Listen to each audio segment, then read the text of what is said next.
Meus irmãos, a Igreja Família Aba, obrigado irmãos da adoração. A Igreja Família Aba é uma família para você pertencer. Somos a família do Aba. Aba é o Pai, o nosso Pai, com muito amor e muito temor.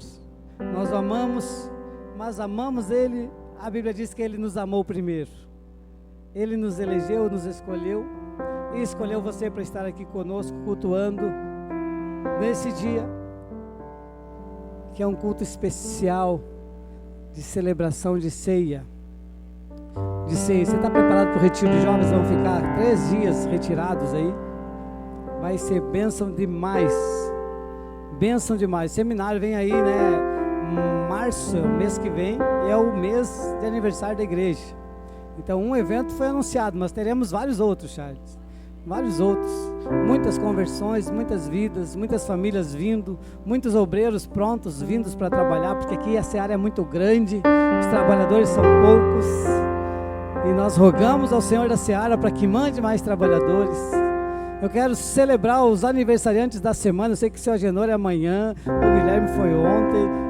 E tem mais aniversariantes essa semana. Levante a mão para mim ver você aqui. Fez aniversário também.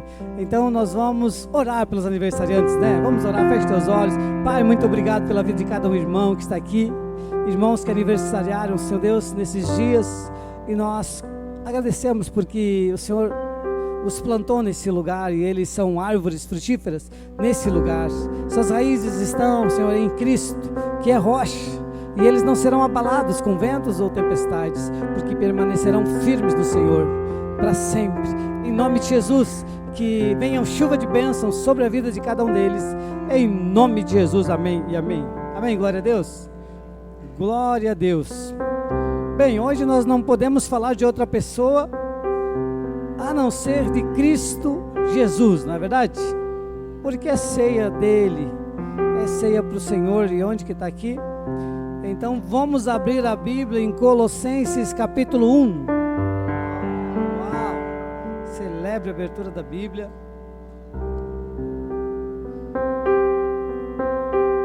Qual o versículo, pastor? Qual o versículo? 26. Hoje nós estamos cheios de mistérios aqui, sabia? Deus vai revelar um mistério para você, igreja, preste atenção. Hoje tem revelação, tem palavra de revelação. Você foi revelado lá no culto? Também, nós queremos nos ministérios, nos 5 ministérios, inclusive no profético. Então você poderá ser revelado aqui e falarmos do teu futuro ou do teu passado, também é possível. Mas a revelação hoje mais forte é essa da Bíblia. Que se revelar a palavra que Deus me deu para você, você nunca mais será o mesmo. Você sairá daqui transformado. Você sairá daqui nessa noite, logo que chegue segunda-feira, para você mostrar para todo mundo quem realmente é você, porque as pessoas não faziam ideia de quem era você até ontem, até hoje, até esse culto. Então vamos lá, Colossenses capítulo 1, versículo 26, posso ler? O mistério que esteve oculto desde quando? Desde todos os séculos e em todas as gerações, e que agora foi manifesto aos seus santos. Espera aí, igreja. O mistério que estava oculto em todas as gerações. O mistério que teve oculto em todas as gerações. Meu Deus. E que foi manifesto aos seus santos. Aos santos, aos seus separados do pecado. A igreja de Cristo Jesus. Você sabe qual é esse mistério que esteve oculto de geração em geração?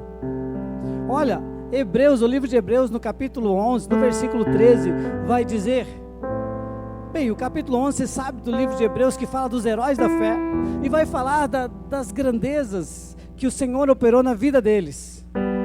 Vai falar de Abraão, vai falar de Sara, que pela fé teve seu filho da promessa. Vai falar de Enoque, que andou com Deus e Deus o levou para si. Fala da galeria de todos os heróis. Eu tenho certeza que a partir de hoje também está sendo escrito nos céus no livro Os Feitos dos Heróis, e aqui Deus vai encontrar muitos heróis da fé. Deus vai encontrar muitos heróis para escrever os seus feitos lá também. Mas se viu as grandiosidades desses homens do Antigo Testamento.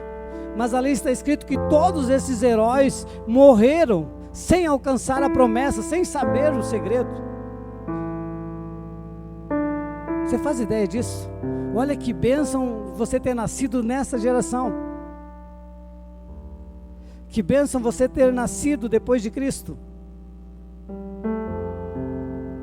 Qual seria esse mistério? Tem uma outra palavra que eu quero falar para você também. Mateus 11:11, está projetando lá atrás para eles? Mateus 11:11, projeta para eles. Você não projetou o Hebreus 11? Não precisa, mas o Mateus 11:11 vai falar algo para você também, e vai despertar a tua curiosidade. Eu vou responder depois. Aqui é Jesus falando de João Batista. E ele diz: entre os nascidos de mulher, não há ninguém maior do que João Batista. Mas aquele que é menor no reino dos céus, no reino de Deus, é maior do que João Batista. Como responder essa pergunta? Eu sei que tem uns teólogos de plantão, outros que o Espírito Santo já revelou, sabem já a resposta. Mas a maioria das pessoas não sabe a resposta. E o povo peca por falta de conhecimento. Então Deus me colocou aqui nessa noite de ceia para revelar para você esse mistério que está aqui na Bíblia. Está dizendo Jesus falando de João Batista: entre os nascidos de mulher não tem um homem maior do que esse.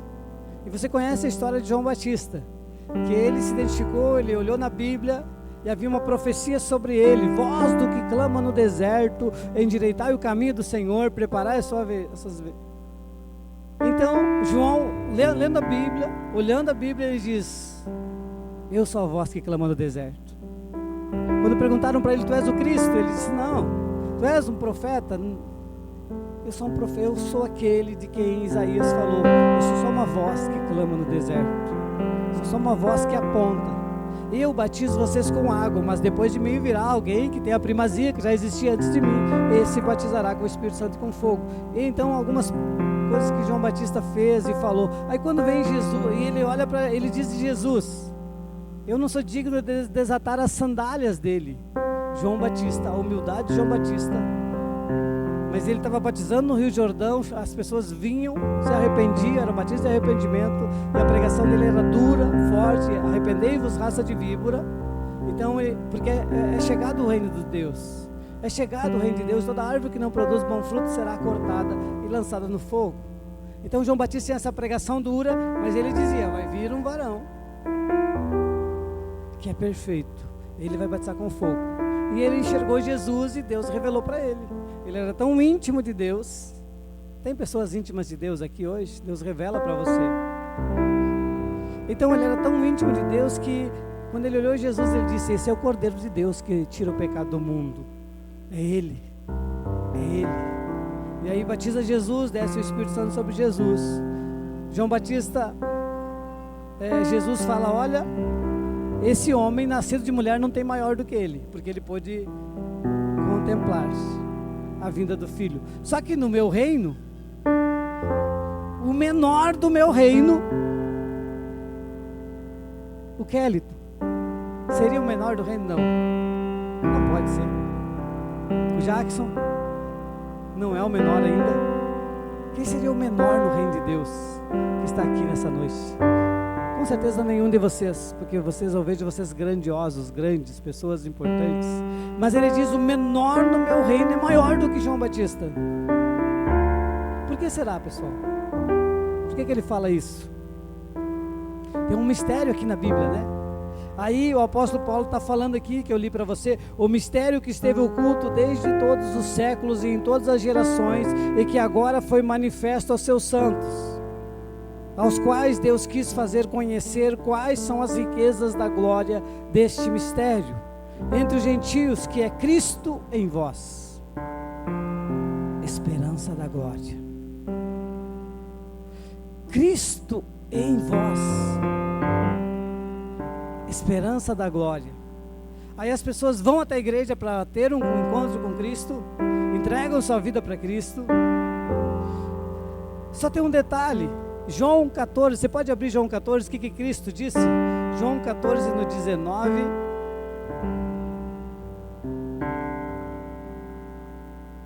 João 14, vê se ele me ajuda lá. Ainda um pouco e o mundo não me verá mais. O que Jesus está falando aqui? Os teólogos dizem que são as palavras de despedida. Jesus começa João 14 ali, não se turbe o vosso coração, creia em Deus, creia também em mim. Na casa do meu pai tem muitas moradas, se assim não for, eu não teria dito, eu vou para lá, mas vou preparar lugar, para que quando vocês forem, eu vou receber vocês para mim mesmo, para que onde eu esteja, vós estejais também. Tomé diz, mas como saber o caminho? Aí Jesus responde, João 14,6, eu sou o caminho, a verdade e a vida, ninguém vai ao Pai a não ser por mim. Tá, isso aqui tá fácil, mas ele está falando uma coisa aqui, no 19, na continuação, ele diz, ainda um pouco mais, e o mundo não me verá mais, mas vós me vereis. Deixa lá, continua lá. Mas vós me vereis, porque eu vivo e vós vivereis. A pergunta é para você, crente de carteirinha, você crente há mais tempo, agora eu quero falar contigo. Tudo bem que o mundo não esteja vendo Jesus, mas é inadmissível que você não o esteja vendo. Porque ele disse, o mundo não me verá mais, mas vós me vereis. Porque eu vivo, ele não ficou. Aí algumas igrejas o prenderam numa cruz, deixaram ele preso nas paredes, para que o povo veja a imagem. E tem pessoas que seguem a imagem da cruz. Nós seguimos a mensagem da cruz. Ela é mais poderosa do que a imagem. A mensagem da cruz. Mas vai adiante que vai ficar mais quente aqui. Põe o próximo versículo. Naquele dia conhecereis que eu estou no meu Pai. E Cristo vai estar onde? Que eu estou em meu Pai e vós em mim. Vocês estão em Cristo. A Bíblia diz, se alguém está em Cristo, é nova criatura. As coisas velhas se passaram e tudo se faz novo. Então você aceita Jesus, você está em Cristo. E você é uma nova criatura. Só que hoje, a revelação de hoje é que não só você está em Cristo, Cristo está em vós. Cristo está em vós. Porque ele disse, e ele não é homem para que minta, e vós em mim, e eu em vós. Vai adiante, vai adiante. Próximo versículo. Aquele que tem os meus mandamentos e os guarda, esse é o que me ama. E aquele que me ama será amado por meu Pai. E eu o amarei e me manifestarei a ele. Quantos amam Jesus aqui? Será que tem um lugarzinho lá na sua casa para ele? Quando Jesus foi nascer, na hospedaria não tinha lugar para ele.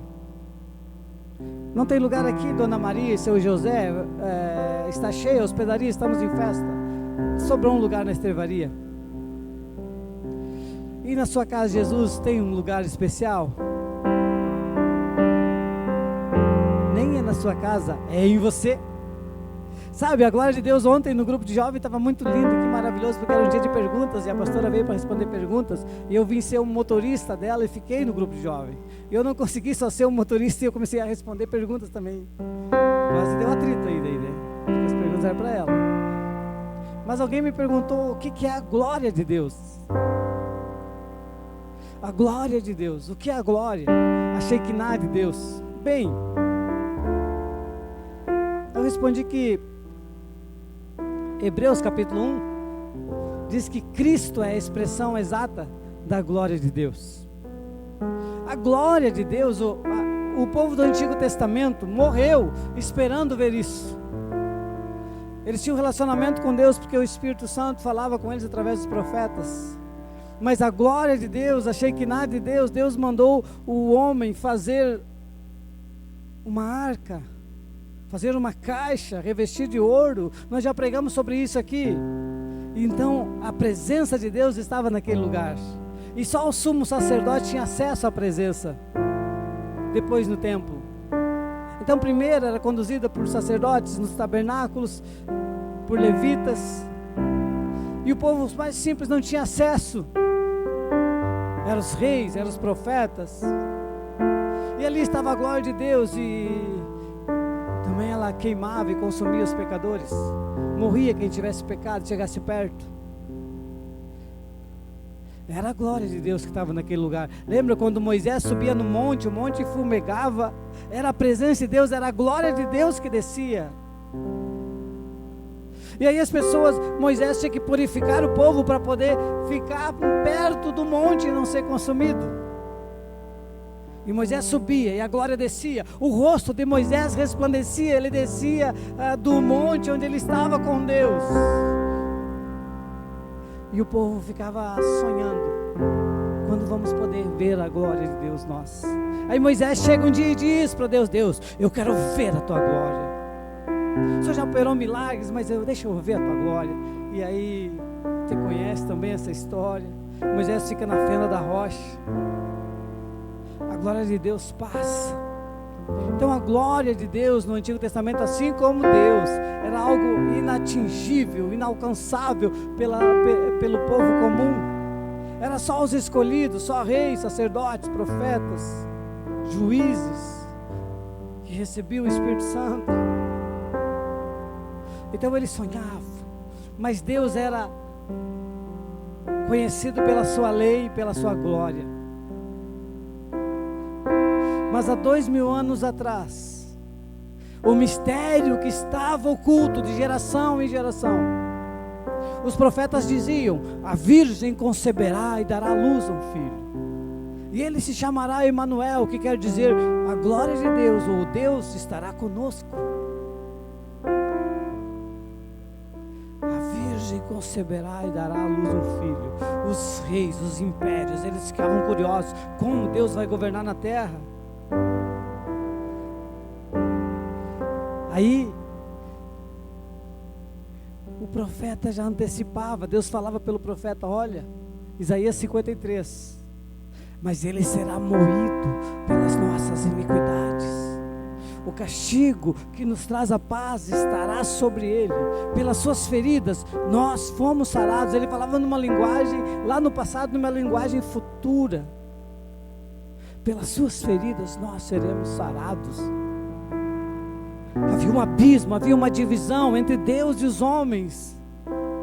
O pecado de Adão. O pecado de Adão causou a separação. Deus fez o homem, fez Adão do pó da terra, soprou nas suas narinas. Mas Cristo estava lá com Deus. Mas aí vem o tentador, aí vem Satanás, o orgulhoso, o pai da mentira. É Satanás, o pai do orgulho, da mentira, de tantas coisas ruins. E ele vai lá e seduz Eva, seduziu. Será que tem Evas aqui que estão sendo seduzidas por Satanás? Deus vai te libertar nessa noite. Porque diz a Bíblia que ele disse: olha, não é bem como Deus diz, não morrerás se comer da árvore. E aí diz que Eva olhou a fruta e viu que era desejável para dar entendimento. Desejou o pecado antes de cometê-lo. Você ainda tem tempo de parar se está apenas no desejo. Noite de ceia, de culto, também é noite de arrependimento, porque o sangue não foi derramado em vão, foi para perdão de pecados, de pecadores arrependidos, de pessoas que querem uma nova vida. Então Jesus, quando o menino nasceu, vocês lembra do rei Herodes? Deus revela isso lá para os magos do Oriente. Deus revela para os pastores que estavam apacentando ovelhas no campo, mas não revela para os sábios e instruídos daquela época. Não revela para Herodes, o governador. E ele quer saber onde vai nascer o menino, onde estará, onde está. Vamos matar todas as crianças para que não nasça. O mistério que esteve oculto, Deus escondeu Jesus até o tempo de apresentá-lo, para ele esmagar a cabeça da serpente. Talvez você que não entende o teu propósito, Deus está te escondendo até o tempo de te mostrar para esse mundo, para você esmagar a cabeça da serpente. Então não fique brigando no tempo da espera. Respeite, passe no teste do tempo. Jesus foi escondido. Jesus foi ocultado por Deus. Era o plano perfeito. E aliás, ele veio e nasceu, e a dúvida continuou, porque Jesus estava operando milagres, sinais e maravilhas, anunciando a chegada do novo reino. O reino de Deus chegou, é chegado o reino de Deus. Os demônios percebiam. Aí o gadareno diz: por que veio mais cedo? Chegou antes da hora. Sabe um detalhe aqui, que os demônios têm que pedir permissão para Jesus para poder entrar nos porcos? Porque Jesus não veio competir com os demônios. Jesus é autor da vida. Satanás é criatura, Jesus é criador. Você se engana se pensa que tem equivalência de poderes. Não, é o império das trevas contra o reino de Deus. Então o gadareno ali, com uma legião de demônios, pede permissão: Jesus, deixa ir para os porcos. Mas Jesus: pode ir. Nem os porcos aceitaram e se lançaram. Você viu? Quando chega o reino de Deus, chega a libertação. Quando chega o reino de Deus, chega a cura dos enfermos. Mas eles estavam vendo tudo aquilo. E ainda quando Jesus reúne eles todos e pergunta: estão dizendo por aí um monte de coisa a meu respeito. O que vocês dizem que eu sou? Quem vocês dizem que eu sou? Os mais amigos, os mais chegados, andando há 3 anos com ele, um diz: és o profeta Elias? És um profeta? És um mestre? Aí Pedro diz: tu és o Cristo, o Filho do Deus vivo. Aí Jesus: opa, não foi carne e sangue que te revelou, Pedro, mas foi o meu Pai que está nos céus. Porque a revelação de quem é Cristo é dada somente por Deus. E talvez por mais antigo que você seja na fé, talvez hoje o Senhor revele no teu coração quem é Cristo. Porque quando você recebe essa revelação, qual foi a resposta de Jesus para Pedro? Pedro, não foi carne e sangue, foi meu Pai que te revelou. Agora, Pedro, eu te dou a chave do reino dos céus. E tudo que tu ligares na terra será ligado no céu. E tudo que tu desligar na terra será desligado nos céus. Quem tem a revelação de quem é Cristo, ganha chaves do reino. E começa a operar milagres, sinais e maravilhas. Por isso a nossa oração deveria ser: revela Cristo em nós. Cristo em nós, a esperança da glória, Cristo em vós. Aí Cristo vem e diz na despedida: se vocês guardarem os meus mandamentos, se vocês me amarem, serão amados por meu Pai. E viremos a Ele e faremos nele morada. Ele vai morar em nós, Ele mora em nós. Essa é a grande questão dessa noite. Essa é a grande revelação, Rosana, que nesse teu marido, Cristo mora nele. Que nessa tua esposa, Cristo mora nela. E se Cristo mora em nós, nós não somos comuns. Sabe, a caixa do Antigo Testamento, a Arca da Aliança, onde Deus, eles carregavam ela para vencerem guerras e batalhas. Sem ela eles perdiam as batalhas. Mas ele saiu da caixa e ele escolheu morar dentro de cada um de nós. E aí confundiu o império das trevas. E agora eles não sabem como eles têm que atingir você. Atingir você, por isso a tua luta é grande. Ei, crente, desperta. É por isso que é tanta luta. Porque você não sabe o tesouro que tem dentro de você. Deus escolheu vasos de barro e colocou dentro esse grande tesouro. Cristo em nós. Cristo em nós. Nessa carta, vamos olhar um pouquinho para essa carta. Carta de Paulo aos Colossenses, é nela que está escrito isso. O mistério que esteve oculto, de todos os séculos, em todas as gerações, e agora foi manifesto aos seus santos. Nós vamos aprender assim, carta aos Colossenses, é uma igreja que o apóstolo Paulo, enquanto estava preso em Roma, ele manda cartas à igreja de Éfeso, de Filipenses, e manda essa carta para Colossenses, uma igreja que ele só ouvia falar. Vamos olhar um pouquinho, porque eu creio que essa igreja é nós hoje, família Aba, e você que está aqui. E ele começa assim no Colossenses capítulo 1, é Bíblia, meu irmão, você vai sair daqui com muita Bíblia, muita palavra de Deus. O apóstolo diz assim: procure apresentar-te aprovado como obreiro que não tem do que se envergonhar e que maneja bem a palavra do Senhor. Então ele começa do versículo 1, Paulo, apóstolo de Jesus Cristo, pela vontade de Deus, e o irmão Timóteo. Ele se apresenta, o que ele é? Ele é um apóstolo de Jesus Cristo, pela vontade de Deus. Efésios diz que Deus chamou uns para apóstolos, uns para profetas, uns para evangelistas, uns para pastores e outros para mestres. É os 5 ministérios, que é Deus que chama, Deus que levanta. E é por isso que Paulo está dizendo, é pela vontade de Deus, não é pela vontade dos irmãos, não é pela vontade dos outros apóstolos. Lá em Filipenses eles começam a questionar se realmente ele é um apóstolo, e ele tem que dar um monte de explicação ali, se você olhar aquela carta. Mas ele está em Gálatas, e aqui ele está dizendo, é pela vontade de Deus que eu sou apóstolo. E para quem que ele manda a carta? Aos santos, quer dizer, separados do pecado, irmãos fiéis em Cristo, que estão em Colossos.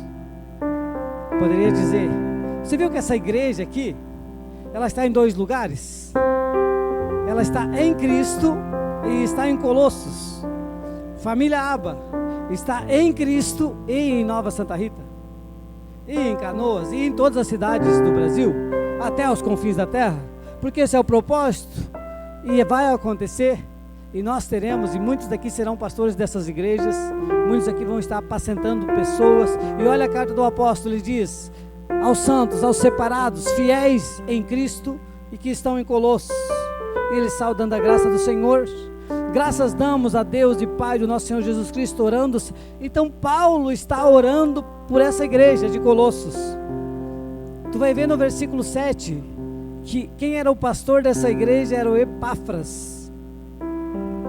Então tem um apóstolo orando por um pastor. Aqui estamos falando da cobertura espiritual. É isso que foi esquecido durante os tempos também pelas igrejas, essa questão da cobertura apostólica, porque no Brasil mataram os apóstolos, né? Então a igreja ficou sem um dos dedos, daquele que toca em todos, que não tem ciúme, que não compete com os outros, mas que envia. Ficou sem os seus generais de conquista, por causa de deturbação do evangelho. Então aqui ele está dizendo que ele está orando pela igreja, o apóstolo Paulo. Porquanto ouvimos da vossa fé, versículo 4, em Cristo, e do amor que tendes uns para com os outros. O que chegou a fama deles lá em Roma para o apóstolo Paulo? Que eles tinham muita fé e que eles tinham muito amor uns pelos outros, a unidade da igreja. É por isso que, como pastores aqui, nós pregamos a unidade, um só pensamento, um só espírito, lutando juntos pela fé evangélica. Reino dividido não prosperará. O reino de Satanás vem e divide para destruir. Então por isso estejamos sempre vigilantes às divisões, às facções, às mentiras, às conversas, às fofocas. Estejamos sempre vigilantes, porque chegou aos ouvidos do apóstolo a fé deles e o amor que eles tinham uns pelos outros. E no versículo 5, por causa da esperança que vos está reservada nos céus, da qual antes ouvistes pela palavra da verdade do evangelho. O evangelho sendo pregado, e o que move essa igreja é a esperança. O apóstolo Paulo escreveu em 1 Coríntios capítulo 13, que o que permanecerá é a fé, a esperança e o amor. Isso tem que ser a marca daqueles que fazem parte da ceia do Senhor, da igreja, da eclesia, do povo de Deus na terra. Fé, esperança e amor. Temos visto, infelizmente, em muitas igrejas outras qualidades, adversidades, que destroem o corpo. Nós vamos olhar mais adiante que ele vai dizer que Cristo é o cabeça da igreja. Agora ele está falando do apóstolo, está falando da igreja, da fé da igreja, que já chegou a vós, como também está em todo mundo e já está frutificando. Olha que eles ficam sabendo que aquela igreja está frutificando. O que nós temos pregado aqui, irmãos? O propósito original do homem está lá, Gênesis 1:26. Frutificai-vos, enchei a terra. Como também entre vós, desde o dia que ouvistes e conheceste a graça de Deus em verdade, como aprendestes de Epáfras, o pastor que ensinava aquela igreja, nosso amado conservo, que para vós é um fiel ministro de Cristo. Aqui a honra para o pastor daquela igreja, o qual nos declarou também o vosso amor no Espírito. Tá bom assim de falar sobre a carta? Tá bom de aprender, igreja? Eu sei, é uma luta espiritual agora, porque está lendo só a Bíblia, não está tendo opinião do pastor, não está tendo um discurso bonito, não está tendo filosofia, não está tendo a frase de algum escritor famoso. Não, nós estamos falando da Bíblia, porque é isso que vai fortalecer você, é isso que vai curar você, é isso que vai empoderar você, é a palavra de Deus. Não há nada mais poderoso nessa terra do que a palavra de Deus. Poderia eu aqui dizer 10 frases bonitas, copiadas da internet, de pastores. Inclusive eu fiz algumas teologias na vida já, e algumas delas foi perda de tempo, mas também foi bom para aprender o que não fazer. E que eles diziam que pastor bom tem que citar frases de livros famosos durante a pregação, no mínimo 2. Então quando eu vejo um pastor pregando e já dizendo essas frases, eu vejo que ele fez aquelas teologias da Ubra, sabe? Que nem eu fiz, mas eu faço questão de, só se o Espírito Santo falar muito comigo. Então vamos citar frases do apóstolo Paulo, que é melhor? Vamos citar frases do Espírito Santo, que é melhor? Então não se engane com palavras vãs, não se engane com discurso bonito, não se engane com o discurso dos homens. Se conhece a árvore pelo fruto, pelos frutos vos conhecereis, não é por palavras. E aqui o apóstolo, então, já falamos dele, da igreja, do que ele ouviu falar, de que ele orava pela igreja, de que é necessário que uma igreja esteja sobre a cobertura apostólica. Por essa razão nós também, desde o dia que ouvimos, não cessamos de orar por vós e de pedir que sejais cheios. Tá, o que era a oração do apóstolo Paulo então por essa igreja? Eles tinham que ser cheios do quê? No versículo 9, cheios do conhecimento da sua vontade e de toda a sabedoria e inteligência espiritual. E aqui cai por terra todo discurso contra o conhecimento da palavra de Deus, contra a sabedoria e inteligência espiritual. Nós precisamos crescer em conhecer o Senhor, pensar nas coisas do alto, buscar as coisas do alto, conhecer a Bíblia, investir.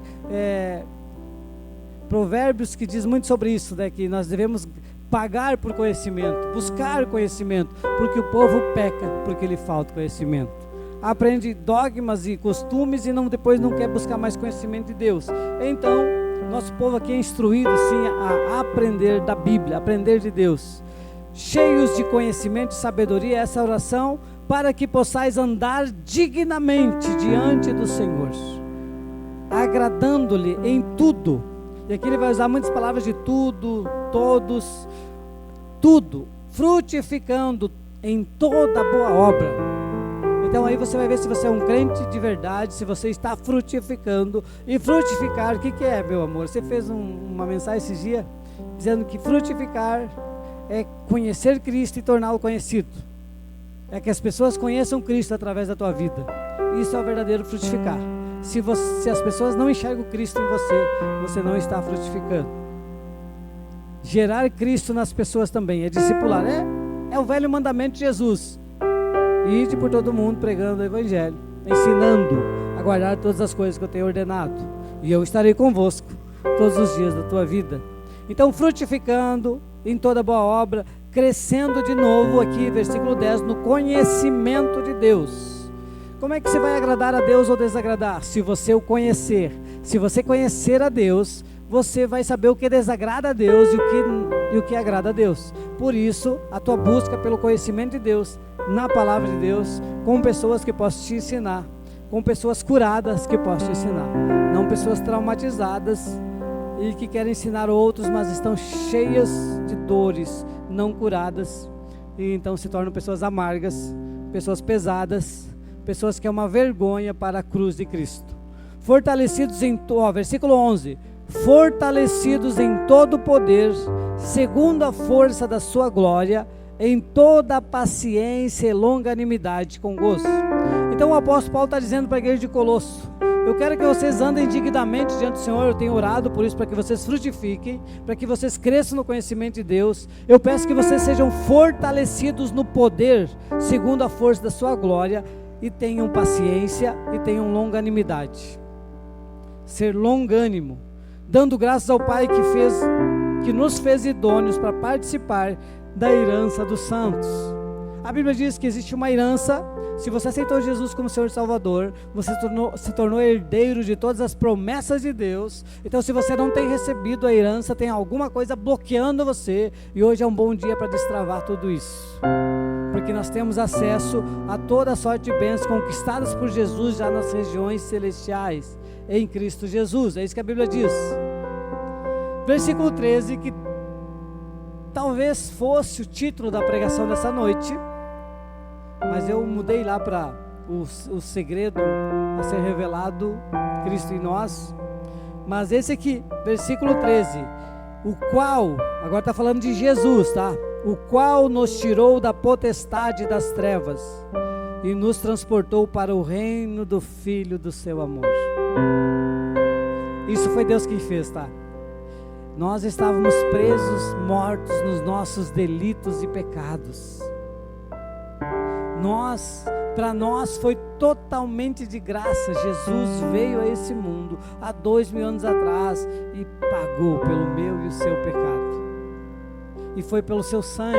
Apocalipse capítulo 5 vai dizer que pelo seu sangue Ele comprou povos de todas as línguas, de todas as raças, de todas as nações. Ele pagou. Ele pagou. Então Ele nos transportou para o reino do Filho do seu amor. Nós estamos no reino do Senhor, no reino de Deus, em quem temos o que? Versículo 14, a redenção pelo seu sangue, a saber, a remissão dos pecados. Amém?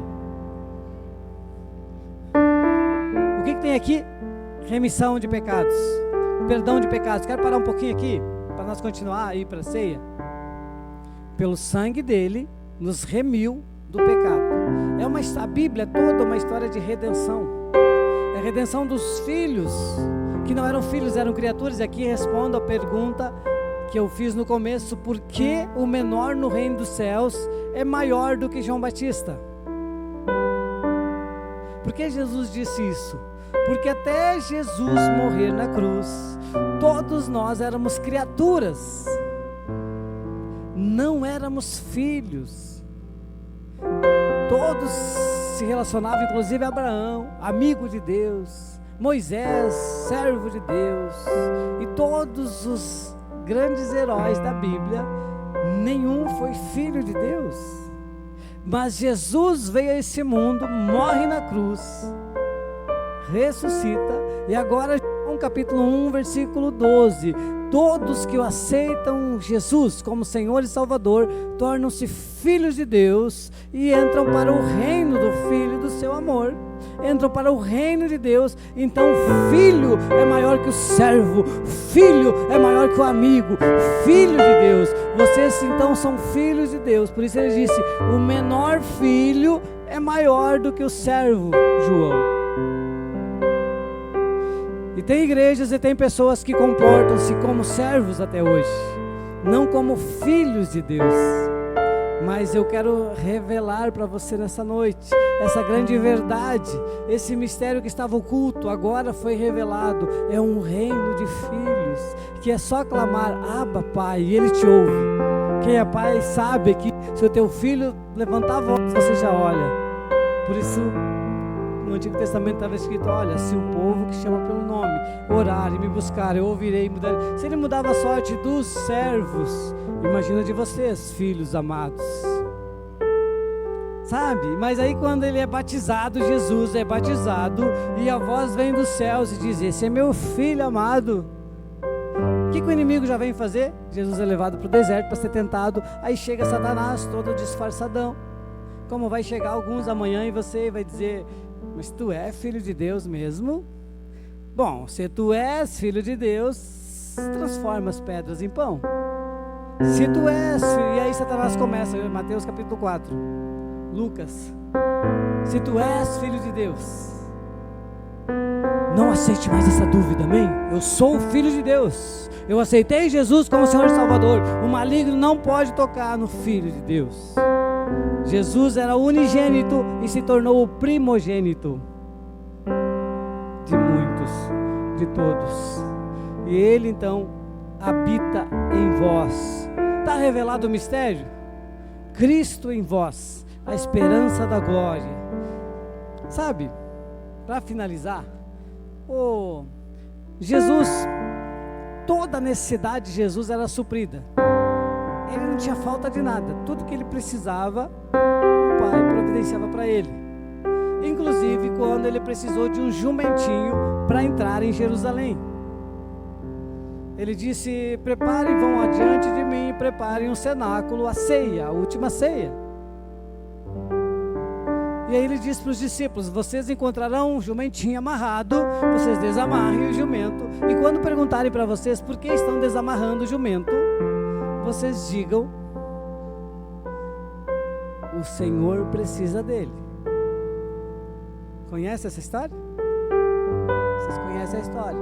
Então, os discípulos vão adiante, eles desamarram o jumento, o dono do jumento vem perguntando: por que está desamarrando o jumento? Aí os discípulos dizem: olha, o Senhor precisa dele para entrar em Jerusalém. Então Jesus sobe no jumento e as pessoas começam a colocar folhas, suas capas, suas vestes, e a Bíblia chama a entrada triunfal em Jerusalém. Jesus, o grande rei, e as pessoas cantam: Hosana nas maiores alturas, bendito é o rei que vem em nome do Senhor, e tal. Se tornou uma reza lá na igreja católica, né? Repetem isso. Então é Jesus entrando no jumento em Jerusalém. Lembrando, parágrafo, que todo esse povo que disse Hosana ao rei que vem, no outro dia, quando Jesus estava lá junto com Barrabás, todo torturado, eles gritavam: solta Barrabás, crucifica Jesus. Que povo que muda de opinião de repente.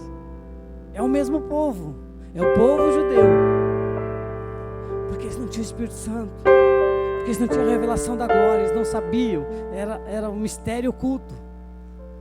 Tá, mas Cristo em vós. Então o jumentinho, para você, eu vou fazer uma ilustração que não é bíblica, mas para você compreender você.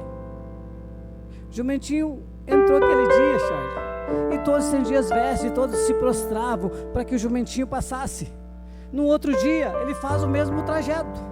Ele ficou tão cheio de orgulho, ele ficou tão feliz, porque ninguém valorizava, inclusive estava amarrado, e no outro dia ele vai entrando em Jerusalém.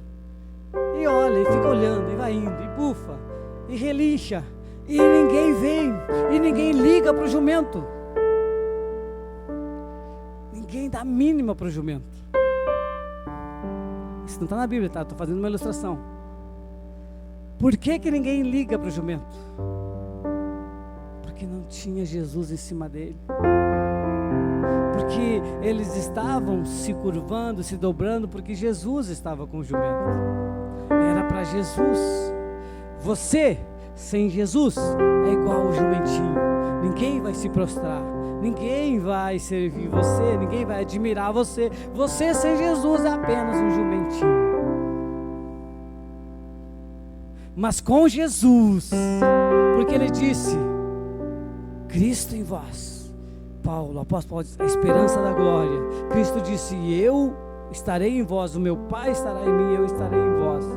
Agora Cristo está em você. Você vai chegar para sua esposa hoje à noite e vai dizer: esposa, até agora eu achava que eu estava sozinho, mas Cristo mora em mim. Então, a partir de hoje você é o melhor marido que você já teve. Você vai dizer: filhos, a partir de hoje vocês vão ter que enxergar Cristo na minha vida, porque eu vou deixar Ele decidir as coisas por mim. E como fazer isso? Orando, jejuando, buscando a vontade de Deus, parando de tomar decisões erradas na vida, no trabalho, nos negócios. Vai chegar no trabalho amanhã e você que fazia coisas erradas, você que enganava os outros, você vai dizer: eu não posso mais, porque Cristo não mora só lá na igreja, Ele está dentro de mim, e qualquer coisa que eu fizer Ele vai estar vendo. E aí quando eu quiser ser cheio do Espírito Santo, não vou poder ser. Porque trevas não anda junto com a luz. Isso é uma mentira do diabo. É separação. Deus fez separação desde o capítulo 1 da Bíblia. Separação entre trevas e luz. Então, Cristo em você, você esposa, vai chegar em casa e vai dizer: marido, você vai ter melhor esposa que você já teve, porque Cristo mora em mim. E o que Cristo fazia? Perdoava, não condenava, não apontava. Cristo amava. E aquele que me amar será amado por meu Pai. Então você vai ser o melhor funcionário, o melhor patrão, vai ser o melhor. O nível é muito alto, porque o padrão nosso de todo cristão vem dos céus, é Cristo Jesus. Amém? Então eu queria chamar os irmãos do louvor aqui para cima, que nós queremos fazer esse tempo da ministração, da ceia. Eu queria chamar a minha esposa, a pastora Idélcia, para ela dizer quem pode tomar a ceia. A gente gosta de explicar, porque o pessoal vem de outras igrejas, o pessoal está nos visitando, quem pode tomar a ceia, quem não pode. O costume lá da sua igreja nós respeitamos, nós não temos nada contra, porém nós não pegamos costume de igreja nenhuma. Nós olhamos para a Bíblia e vamos nos aperfeiçoando e vamos descobrindo a vontade de Deus e vamos realizando e fazendo. Amém? Então hoje o que temos de revelação sobre a ceia, que não nos deixa pecar, é isso que ela vai explicar para vocês.